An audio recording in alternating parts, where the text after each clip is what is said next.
Oh, hi. I didn't see you come in. Would you like some tea? I have an extra cup right here. Hi, welcome to China Uncensored. I'm Chris Chappell. So, if you're a Chinese dissident and you get an invitation to drink tea with authorities, you can be pretty sure there's not going to be much tea involved.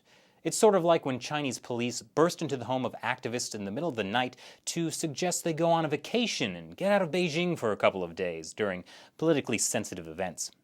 Last week, there were massive protests outside the Southern Weekly, a Chinese newspaper that actually isn't state-run.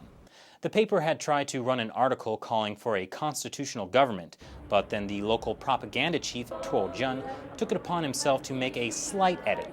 He rewrote it to praise the CCP. And gosh, China must really be changing because usually large protests are met with brutality. But this time, authorities just invited everyone to tea. I mean, look at how excited they are. It looks like they just can't wait to get in that unmarked van. And here's a student being taken off for tea after his interview with Second German Broadcast Network. Look how nice. They're carrying him so he doesn't have to walk.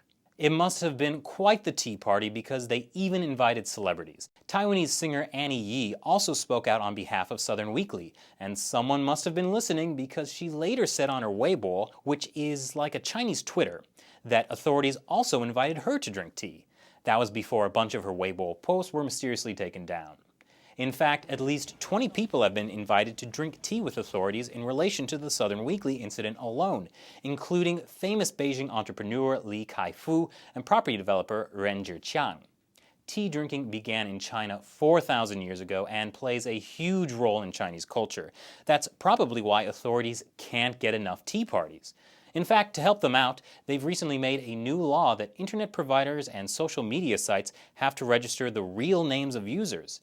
That way, if someone posts something critical of the government, it's even easier to invite them over and discuss their differences over tea.